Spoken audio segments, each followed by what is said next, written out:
We are facing a planetary emergency, a multiple set of interrelated crises that have the potential to bring civilization down.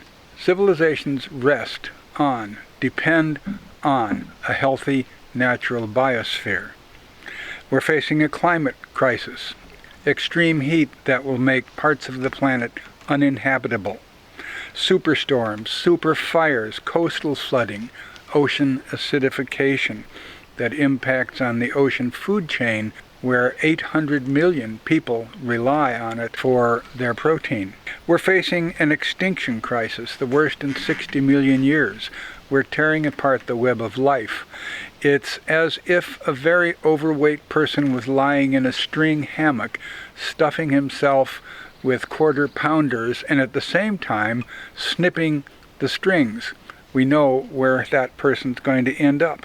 We're facing a contamination crisis, soils, water, air, and our bodies by some 80,000 chemicals never before known to nature. We're facing a food crisis, producing low-quality foods while contaminating the environment as we do so.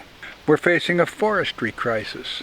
We're clear-cutting vast swaths of trees which absorb carbon and provide the oxygen for us to breathe. We're creating a clean water crisis. There is a shortage of water. Of all the water on the earth, only 3% is fresh, and that is used over and over and over again, especially in industrialized countries. We're creating a plastic crisis.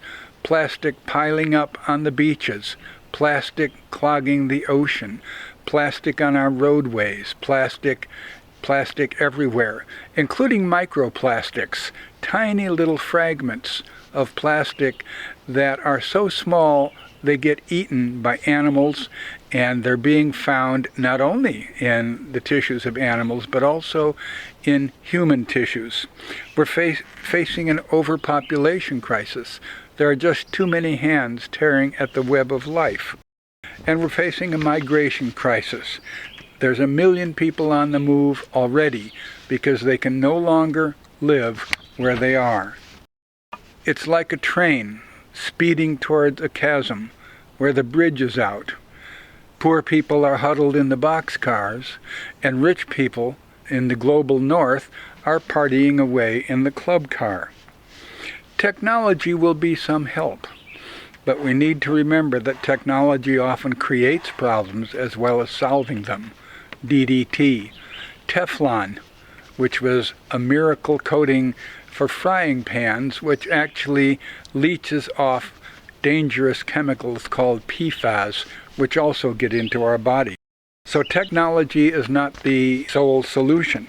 We need to change our fundamental values, our way of doing things. And I think we know how to do this.